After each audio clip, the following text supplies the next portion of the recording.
And our subject today is the Nuestro new tema de era este día of power. es And God la willing, nueva era de poder. Y Dios mediante, vamos a comenzar una nueva serie de estudios al respecto de este libro maravilloso, esta hermosa historia de la Iglesia, esta sorprendente historia de la Iglesia. Tal vez todo esto sucedió antes del año 62 después de Cristo y fue escrito bajo inspiración aparentemente para una persona única, para Teófilo. En este versículo 1 lo vemos. Él era un caballero romano, un oficial romano de algún tipo, una persona de alto estatus. Él es, como se dice aquí, excelente Teófilo, donde se le llama en Lucas 1 más bien. El Evangelio de Lucas es dedicado y enviado a él también. Y ahí se le llama excelentísimo Teófilo, aquí en Lucas 1:3. Y ahora en Hechos se le llama Teófilo.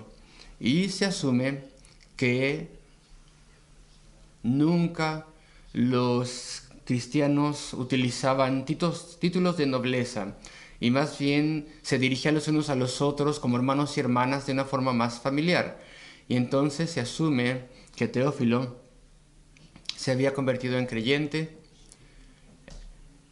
entre el tiempo de recibir el Evangelio de Lucas y este tratado o recuento de la iglesia primitiva que venía de manos de Lucas. Es la obra de Lucas, el amado médico, como ustedes lo saben, estoy seguro, y es escrito, como dije, a un individuo, Teófilo. Y aún así, claramente es un registro inspirado y Dios tenía toda intención de que fuese publicado. ¿A través de qué medio? Pues no lo sabemos. Pero bajo la sanción de los apóstoles, sin lugar a dudas, los cristianos notaron que era un libro inspirado, era una historia perfecta de la historia de la iglesia. Entonces fue publicado y distribuido y preservado a través de los siglos hasta el día de hoy. Siempre ha sido considerado como el libro que narra la historia de la iglesia primitiva más maravilloso, una obra maestra de narrativa que contiene los estudios de personajes más brillantes. No solamente una historia, es un libro de doctrina también, es un libro de confort, es un libro de inspiración, es un libro lleno de consejos prácticos, es un libro de modelos, de patrones para la iglesia. Y hay temas transitorios aquí en Hechos. Había algunas cosas en Hechos que estaban sujetos a transición desde el principio de la iglesia, cosas que serían refinadas y mejoradas a través de las epístolas por instrucción de Dios, pero en su mayoría vemos aquí un patrón para las iglesias de Cristo, un patrón, un modelo para evangelismo, un modelo de comportamiento. Es un libro bastante práctico. El libro de los Hechos siempre ha tenido críticos. Hay críticos bíblicos que son cínicos para con la iglesia, para con la Biblia. Hay críticos literarios, muchos de los cuales utilizan un libro de la Biblia y lo despedazan. Y el libro de los Hechos ha estado sujeto también a muchísimos ataques desde los primeros de los tiempos.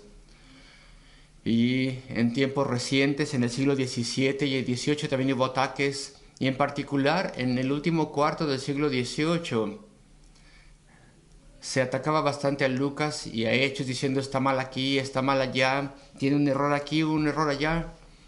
No sabía cómo deletrear, no sabía la historia, no conocía los términos correctos, ni tampoco cómo describir cosas. Y casi era descrito como un perfecto ignorante.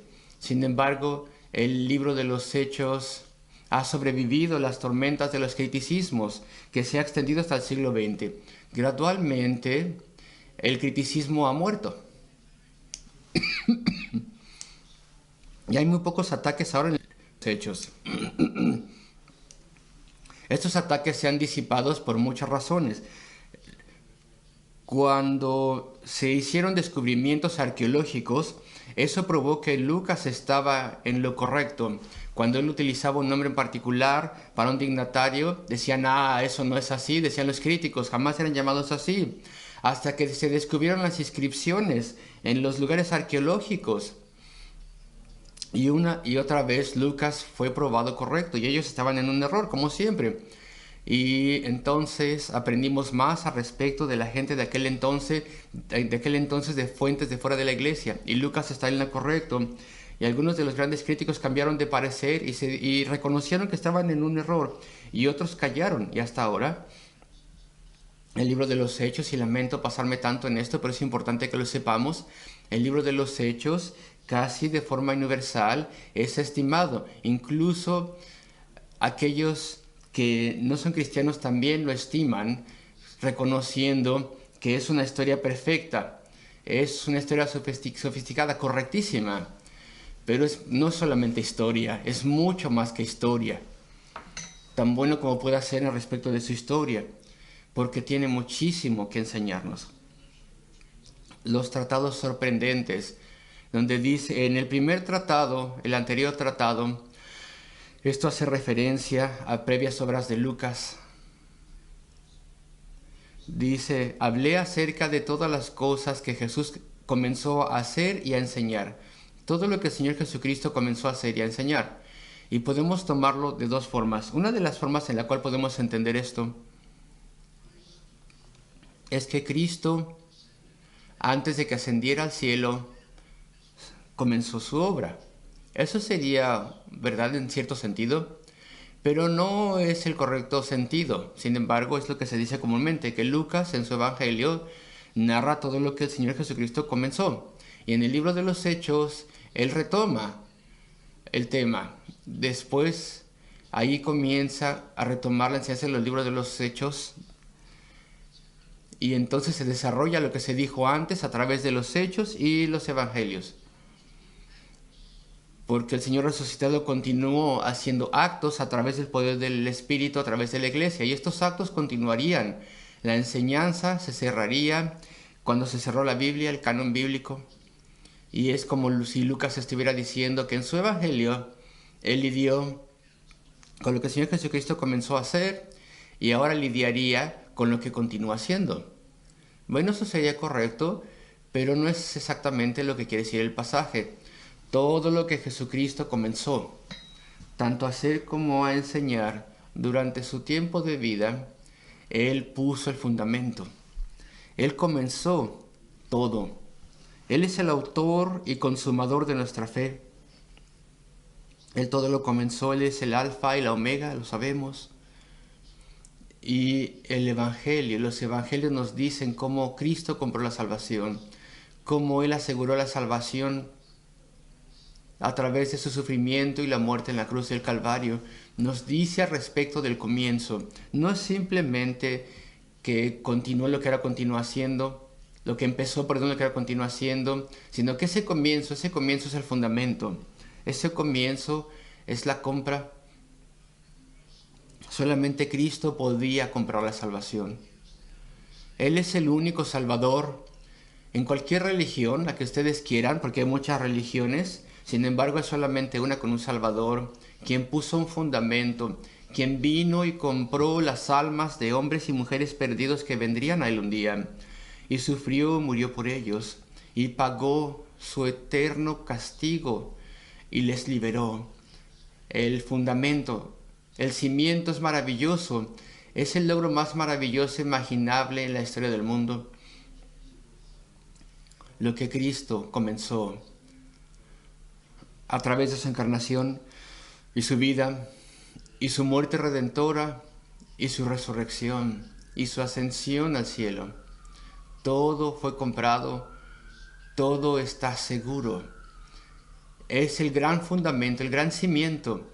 Y ahora viene la implementación. El primer tratado, oh Teófilo, en el primer tratado, oh Teófilo, hablé acerca de todas las cosas que Jesús comenzó a hacer y a enseñar.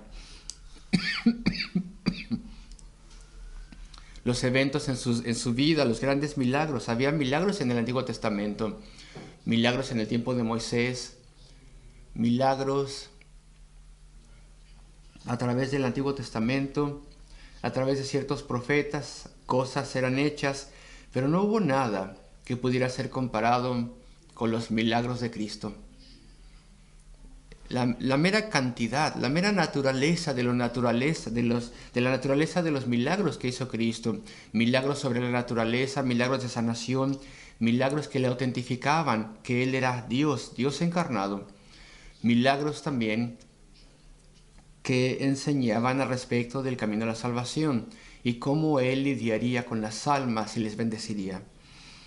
Lo que Cristo comenzó a hacer, Él continuaría haciendo milagros, claro, a través del poder de su Espíritu, milagros en corazones, al salvar almas, al traer personas a Él. Y todo lo que Él comenzó a enseñar. ¿Hasta qué? Versículo 2. Hasta, primero que nada entonces, en este pasaje, y voy a tener diferentes títulos simples hasta el día en que fue recibido arriba, y mi primer título será el siguiente.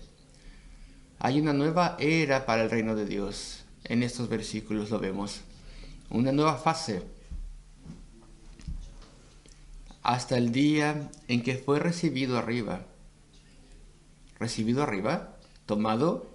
¿Acaso Cristo no ascendió al cielo a través de su propio inmenso poder? Claro. Claro que sí puede ser así. Él ya era el Señor resucitado. Él se levantó de los muertos. Él fue revestido por completo con su eterno poder que siempre había tenido. Él no necesitaba la ayuda del Padre o del Espíritu para poder ascender al cielo. Y después, aún así, dice aquí, hasta el día en que fue recibido arriba. Como si el Padre le hubiese tomado arriba. Y como si Él no hubiera necesitado ascender a través de su propio poder. ¿Esto es un punto pequeño? No. Así como la resurrección es un punto muy importante. Él fue tomado, fue recibido. El hecho de que el Padre extendió su brazo, si pudiéramos decirlo así, y le tomó hacia arriba, eso implica la aprobación de los otros miembros de la deidad. Y claro que la tenían. Ya sabemos que es un Dios en tres personas misteriosas, pero así como la resurrección, el hecho de que fue tomado, fue recibido arriba, esto implica la aprobación completa del Padre y del Espíritu, si ustedes quieren también, aprobación en el éxito de su misión. Él ya había muerto por pecadores, Él ya había tomado cada onza de castigo de vida a su pueblo, Él ya había logrado todo lo que había venido a hacer en este mundo. Era su respaldo, el respaldo de lo alto. Así que el lenguaje es importante. Hasta el día en que fue recibido arriba o tomado, después de haber mandado o dado mandamientos por el Espíritu Santo a los apóstoles que había escogido. Los pasajes nos darán ciertos detalles, pero Él les dio instrucciones. El Señor resucitado, en el tiempo de que apareció a ellos, dio instrucciones y lo hizo a través del Espíritu Santo, que es la forma que tiene la Escritura de decirnos que todas las instrucciones que les dio y la información que les dio estaba grabada en sus corazones, estaba escrita en sus corazones. Tiene que ser así. Ellos también serían inspirados a escribir parte de la Escritura, los Evangelios, por ejemplo, las epístolas, cuando Pablo llegó a ser Pablo, y claro, Pedro, Juan, y todo lo que habían observado o escuchado de Cristo estaba escrito, grabado en sus corazones de forma indeleble, y ellos nos lo dirían a nosotros. Versículo 3, recordando que estamos hablando de la nueva era del reino, a quienes también, después de haber padecido, se presentó vivo con muchas pruebas indubitables.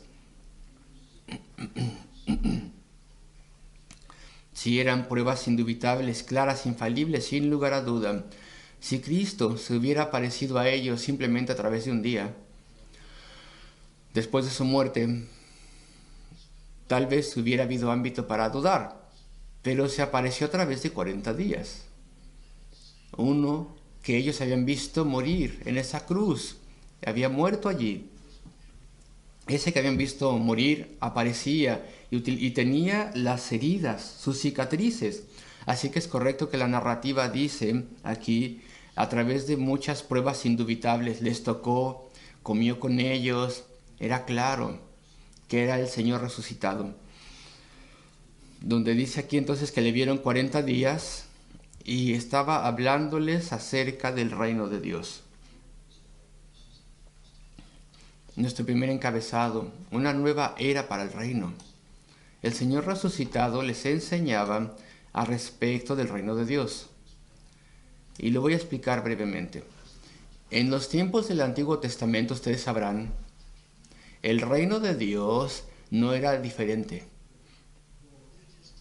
Es decir, los creyentes, las personas que verdaderamente eran creyentes, convertidas, que habían venido al Señor y caminaban con Él, tenían salvación, ellos no eran un cuerpo diferente, distintivo, porque estaban mezclados con los incrédulos. Dios lidiaba con una nación, con Israel. Lidiaba con ellos como nación. Y entre ellos estaban aquellos que verdaderamente creían todo lo que se les había enseñado esa nación, que verdaderamente y sinceramente adoraban a través de la adoración que Dios le había dado a esa nación, pero estaban mezclados con aquellos que eran verdaderamente del Señor y con aquellos que no lo eran. Y no había nada diferente respecto de la iglesia en el tiempo del Antiguo Testamento. Y cuando el Señor Jesucristo estaba predicándole a una gran multitud un día, utilizaba este vocabulario, estas palabras, y les decía, porque todavía no había venido la nueva era, les decía, el reino de Dios está dentro de vosotros. Y quería decir dos cosas a través de ello. El reino de Dios, claro, mora en tu corazón, es para individuos, para personas, y no es como tú crees, les dijo en efecto. Todos los judíos no son del Señor, no todos, solamente aquellos que verdaderamente caminan con Él. El reino de Dios está en tu corazón y está entre vosotros. Esta multitud de gente, algunos de ustedes son verdaderamente hijos de Dios y muchos de vosotros no lo sois. No son verdaderos creyentes. El reino de Dios está entre vosotros, está entre ustedes, entre vosotros, está dentro de vosotros como multitud. Pero ahora una nueva era ha llegado. Cristo ha venido. El Espíritu va a ser derramado sobre los discípulos y la nueva iglesia cristiana será formada. La iglesia ahora será diferente. Habrá iglesias individuales, locales. Seremos una unidad visible de personas que profesan haber buscado y encontrado al Señor. Y ya no será el caso de que tal vez Dios esté lidiando con Inglaterra, cristianos entre estos pueblos de Inglaterra y no cristianos, y la iglesia no es diferente como en el Antiguo Testamento. Ya no es así. La nueva iglesia, la nueva era, el reino de Dios será visible y diferente en las iglesias cristianas. Judíos y gentiles que son convertidos ahora están unidos en iglesias específicas. Y Cristo les enseñaba respecto del reino de Dios. Es una nueva era para el reino de Dios. Y entonces mencionamos estas cosas en particular. Versículo 4. Y estando juntos, les mandó el Señor que no fueran de Jerusalén. Y voy a mencionar esto. El griego podría ser traducido cuando dice esta parte, que no se dividiesen en Jerusalén, porque muchas cosas podría haber desembocado en que tuvieran que dividirse. Los apóstoles tienen que estar juntos hasta que el Espíritu Santo fuera derramado. Le necesitaban, habría una nueva era y tenían que estar juntos para que el Espíritu fuese derramado sobre la nueva iglesia de Jesucristo. La desesperanza podría causar que alguno se apartase. El desacuerdo entre ellos tal vez también. Sin embargo, ellos tenían que estar juntos y tenían que esperar el tiempo del Señor en oración, y lo hicieron así. Y versículo 5. Y esto trata respecto del nuevo poder. Una nueva fase para el reino y un nuevo poder.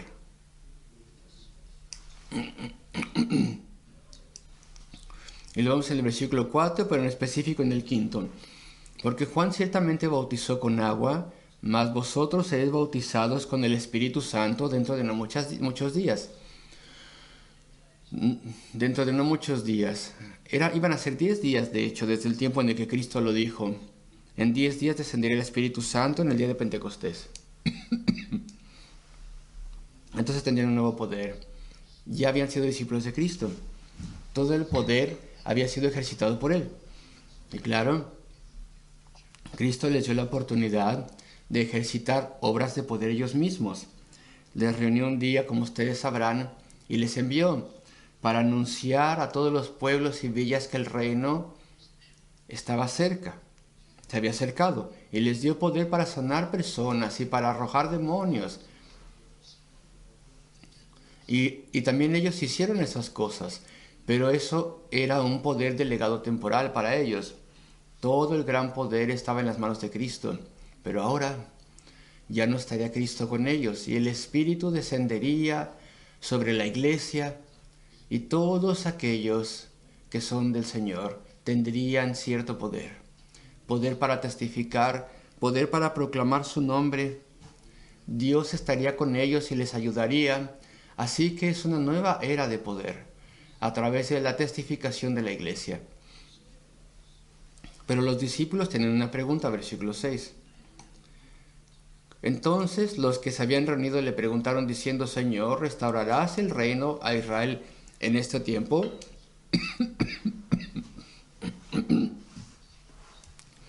¿Qué es lo que tenían en mente los discípulos? Pues yo creo que es muy probable que tenían su noción todavía que el trato especial de Dios para con los judíos nunca terminaría. Los judíos ya no tenían su propio rey, su propio gobierno, estaban bajo el César, estaban subyugados como país, invadidos, y querían que llegase el día en el que el reino judío se restaurase y prosperase. Y deseaban eso, la población en general, en Israel. Las personas en general es lo que ellos querían prosperidad, incluso superioridad. Querían su propia independencia. Y los discípulos querían que las personas vinieran a salvación, que verdaderamente las personas amaran al Señor, pero aún así ellos pensaban que las promesas antiguas querían decir que la nación sería restaurada. Y bueno, eso pasó al mismo tiempo, decían ellos. Cristo les había dicho respecto al nuevo reino, y querían saber si iba a ser en ese momento, y querían saber si también la nación sería restaurada, si tendrían un lugar especial. Eso es lo que estaba en sus mentes, eso es lo que estaban pensando. Y Cristo no respondió a la pregunta. Y es importante que entendamos por qué. Él utilizó su pregunta para decirles una cosa diferente. Versículo 7, y les dijo: no os toca a vosotros saber los tiempos o las sazones, las eras, las épocas, los largos periodos de historia o los cortos periodos de historia. No es para vosotros saber estas cosas, cómo las cosas se darán a través del tiempo. Es el lenguaje de mucho tiempo que el Padre puso en su sola potestad, segunda parte del versículo 7. El Padre ya había decretado estas cosas. Dios ya había decidido. Y también Cristo, evidentemente, Padre, Hijo y Espíritu Santo, en la eternidad pasada decidieron exactamente cómo la historia humana se desenvolvería. Estas cosas están en las manos de Dios. Pero recibiréis poder, versículo 8, cuando haya venido sobre vosotros el Espíritu Santo. Así que Cristo le dijo a los discípulos, en efecto, lo que Dios hará y cuándo lo hará, cuando Él mismo, Cristo, vuelva. ¿Cuáles serán las tendencias en la historia de las iglesias en el futuro, en décadas por venir? Eso no les toca a ustedes saberlo. Dios tiene su tiempo.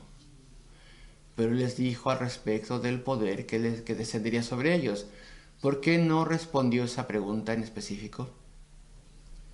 Bueno, pues la nación de Israel será restaurada una vez más o no. ¿Por qué dejó eso así en el aire sin responder? Bueno, la respuesta más probable es la siguiente. Que los eventos responderían la pregunta. Los eventos. Si ellos verdaderamente tenían la esperanza y eran optimistas al respecto de su nación, que sería una nación especialmente bendecida por Dios una vez más, y sería restaurada su independencia y su propio reino, etc. Si ellos de verdad pensaban eso, esas esperanzas muy pronto se despedazarían por los eventos, porque iban a tener que atravesar el antagonismo, el odio incluso de los líderes judíos. Habría persecución, verían cosas maravillosas, sí, verían muchos judíos convertidos, pero también verían que la mayoría de los judíos y del liderazgo judío estarían en contra de ellos y les perseguirían. Y eso lo verían todo el tiempo, hasta que aquellos que todavía tuvieran vida en el año 70 después de Cristo vieran la destrucción del templo y de la nación judía. Los eventos responderían su pregunta de que ya no había futuro para los judíos como nación. Los judíos convertidos ahora estarían en la iglesia de Cristo, junto con los gentiles conversos. Así que la pregunta nunca obtuvo una respuesta específica. Pero vamos al versículo 8 entonces. Un nuevo poder. Pero recibiréis poder cuando haya venido sobre vosotros el Espíritu Santo, y me seréis testigos en Jerusalén, en toda Judea, en Samaria, y hasta lo último de la tierra.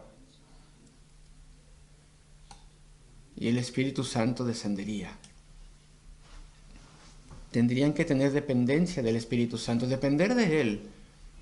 Y ahora se les tendría que dar una obra del reino para hacerla, el extender la predicación, extender el reino de Jesucristo. ¿Acaso no habían recibido ya el Espíritu? En Juan 20, ¿acaso el Señor no había soplado en ellos el Espíritu y les había dicho a los discípulos, a los apóstoles, recibid el Espíritu Santo? Sí, claro que sí, como individuos, ellos ya habían recibido el Espíritu Santo. Sus mentes habían sido iluminadas, estaban abiertas para entender la verdad de Dios. Su corazón había sido regenerado ya. Como individuos, sin lugar a duda, ya eran del Señor, y el Espíritu Santo estaba dentro de ellos. Pero como grupo, la iglesia, la nueva iglesia, tenía que ser inaugurada de forma formal, y la nueva era tenía que comenzar a través de la venida del Espíritu Santo sobre todo el grupo en el día de Pentecostés. Entonces, ahí habría una nueva era para el reino de Dios. Ahí habría nuevo poder sobre la iglesia, y ese poder era sorprendente. ¿Ustedes piensan que 3,000 personas fueron convertidas el día de Pentecostés? Ustedes saben esto. Y después 5,000. Ahí ya son 8,000. Y algunos estimados dicen que muy pronto llegaron a 10,000. 10,000 personas convertidas a Cristo ahí en Jerusalén. La población normal de Jerusalén, se nos dice, era como 40,000 personas. En tiempos como el festín de Pentecostés, tal vez eran 120,000 personas, 140,000 personas. Todos peregrinos que venían allí a la ciudad. Y bueno, como quiera que lo veamos, la conversión de 10,000 personas es un grandísimo número. Incluso si decimos que es 10,000 de tan solo la población expandida en el tiempo de la fiesta de Pentecostés. Aún así es una proporción grande. Es un poquito más, tal vez el 10%, el 12%, una cosa así. Es un gran porcentaje. Estamos hablando de una estadística especulativa. Bueno, ¿por qué? Pues amigos, imagínense que eso pasara en Londres. Imagínense que hubiera un avivamiento, un despertar en Londres tan grande como lo que pasó en el día de Pentecostés.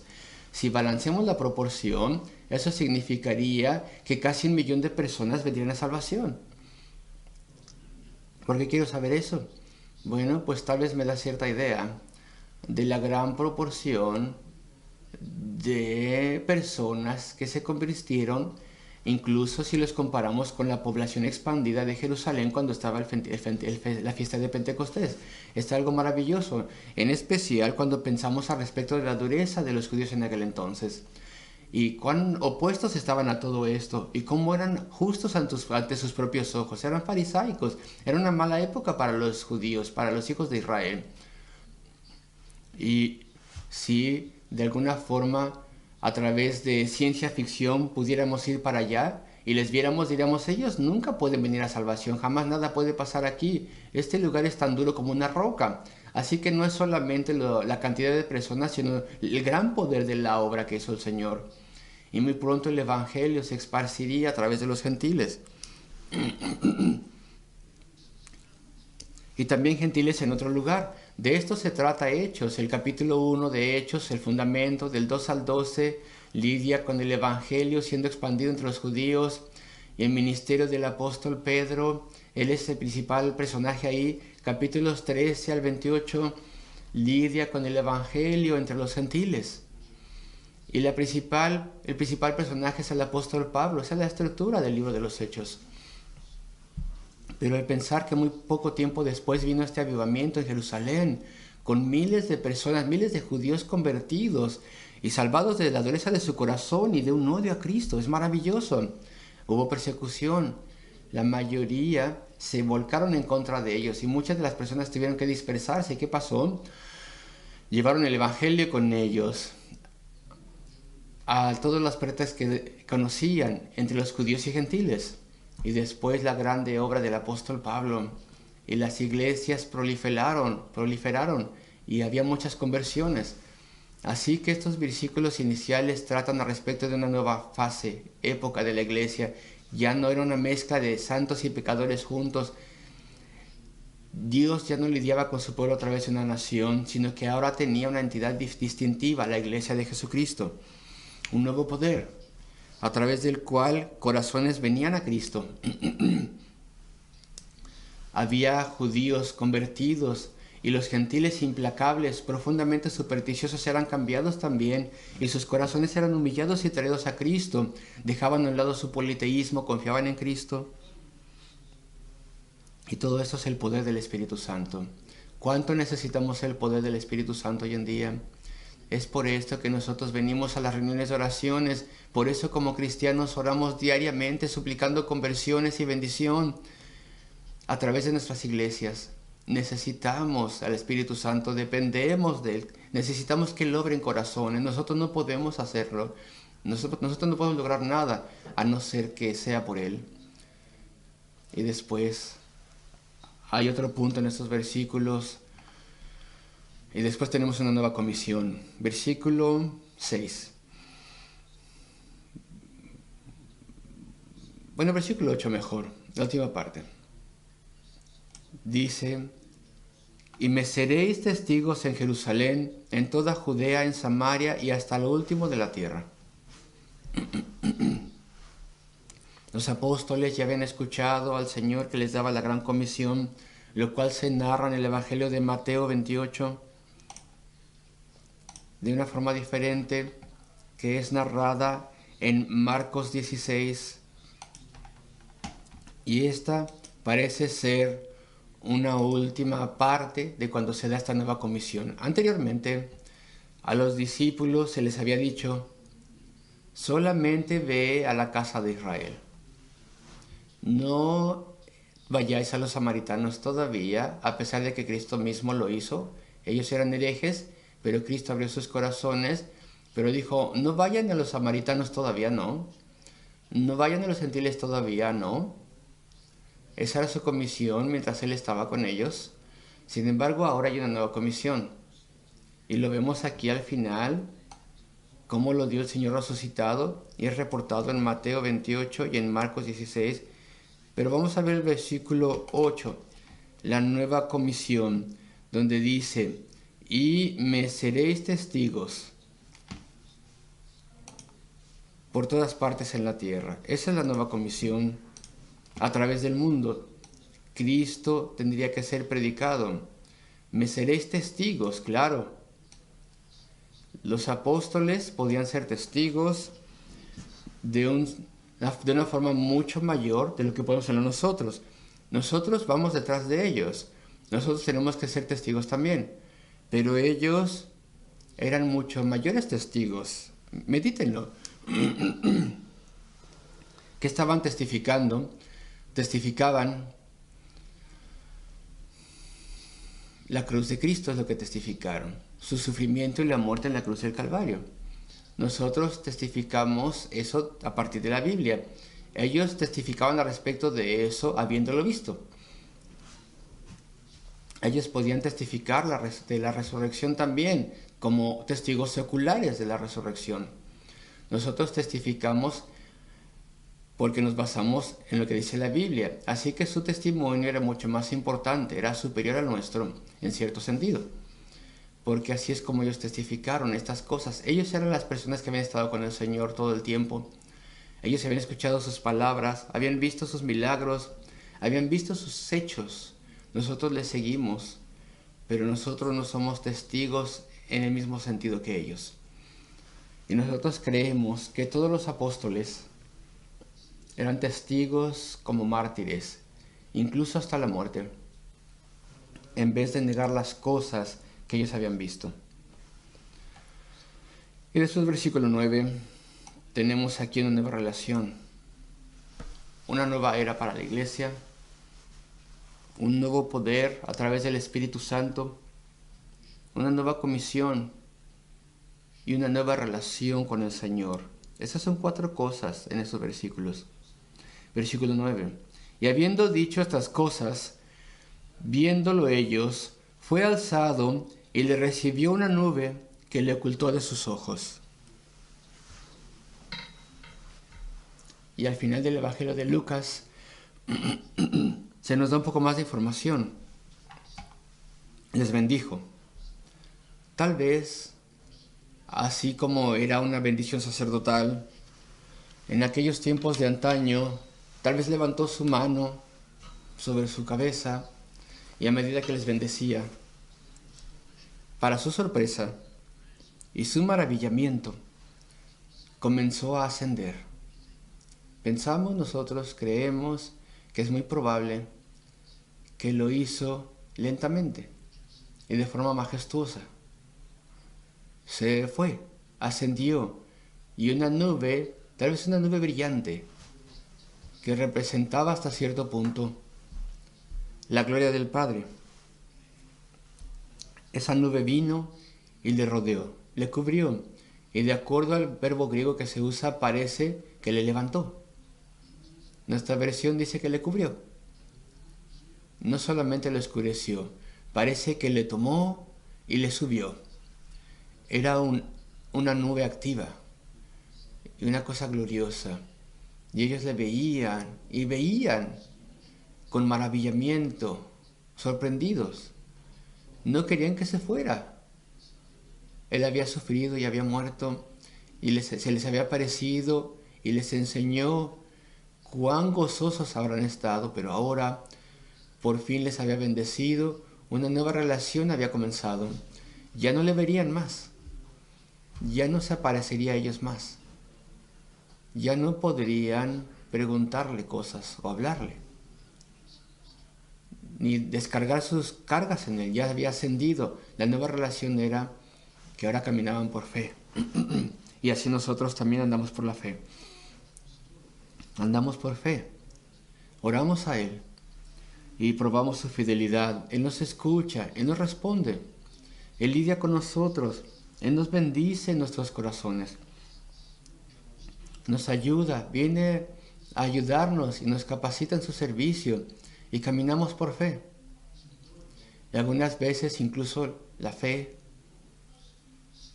es como si fuera vista, casi como si pudiéramos experimentar las cosas.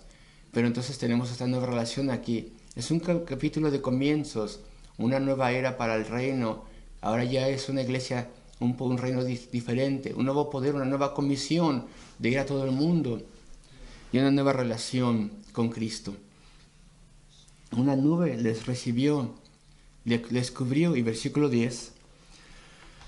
Y estando ellos con los ojos puestos en el cielo, miraban, fijamente miraban. ¿Habrá más cosas que ver? ¿Hay alguna forma en que podemos entender esto mejor?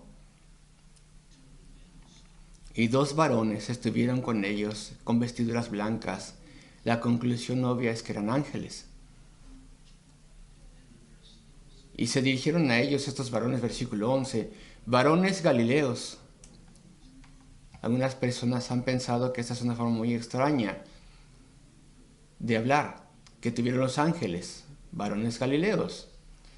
Como si un ángel nos dijese a nosotros, pero esto nunca nos pasará claro, pero casi como si un ángel nos dijera, ustedes, hombres y mujeres del sur de Londres.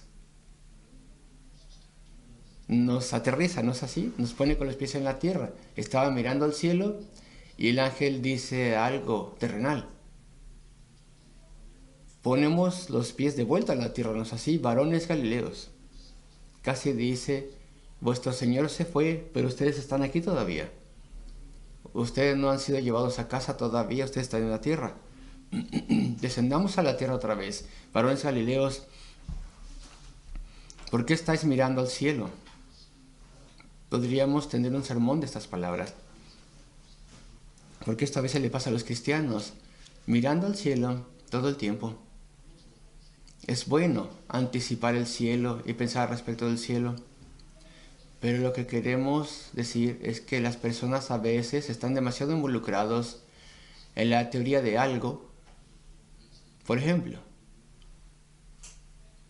en el occidente, las iglesias cristianas atravesaron una etapa en donde todo el mundo estaba emocionado respecto a la profecía. Y el dispensacionalismo también vino en el siglo XIX. Y las personas decían cosas novedosas, intrigantes. Profecías, profecías, profecías, esto significa esto, esto, aquello. Y todo el mundo estaba muy emocionado, como pasa hoy en día en Latinoamérica. Y algunos predicadores decían, vosotros hombres de Galilea, ¿por qué estáis viendo al cielo? Estamos aquí para servir al Señor y predicar el Evangelio. Y lo único que pueden hacer es pensar al respecto de teorías proféticas. Y algunas veces nos distraemos. Algunas buenas personas hacen esto hoy en día. Tenemos un resurgimiento de interés en doctrina, bueno, qué bueno, y doctrina reformada, bueno. Y hay algunas personas y algunas iglesias que no hacen nada sino enseñar doctrina. Y no hay nada para servir al Señor. No hay predicación del Evangelio, no hay escuela dominical. Y tenemos que tener un balance en estas cosas. Y podemos hacer un sermón de esto. Porque esto es lo que se le decía a los discípulos. Varones galileos, ¿por qué estáis mirando al cielo? Hay una obra que hacer. Sí, hay que observar el cielo, claro. Pero la mitad del tiempo y la otra mitad hay que trabajar. Estudiamos la doctrina y hacemos la obra y la testificación, servimos al Señor. Este mismo Jesús que ha sido tomado de vosotros al cielo, así vendrá como le habéis visto al ir al cielo. Pero pasará mucho tiempo. El Señor está hablando respecto de que no nos corresponde saber los tiempos o las sazones, las eras, no nos corresponde saberlo. Y yo me acuerdo cuando yo era un jovencillo en la escuela, un maestro de instrucción religiosa nos decía a la clase, claro, esas pobres personas en el Nuevo Testamento pensaban que el Señor Jesús volvía mañana. El apóstol Pablo pensaba que venía mañana o la semana que entra. No, no es cierto, eso no es así. Porque el Señor les había dicho claramente que pasaría mucho tiempo, temporadas, épocas. Iba a ser mucho tiempo antes de que el Señor volviese. Y en muchas otras porciones de la Biblia vemos el vocabulario de que se refleja un largo tiempo de espera. Pero un día Cristo sí volverá. Y Él volverá de forma visible, en una forma glorificada con sus santos ángeles. Como dice la Escritura, versículo 12.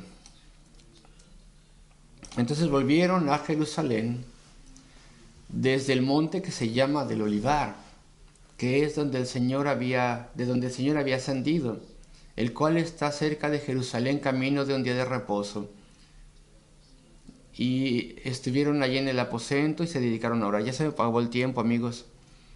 Estoy seguro que me perdonarán si les digo algo de estos hermosos capítulos. Es una nueva era, un nuevo poder, una nueva comisión para todo el mundo y una nueva relación con el Señor a través de la fe. Este es un resumen de los primeros versículos en este hermoso libro de los Hechos de los Apóstoles. Que el Señor los bendiga en nuestros corazones.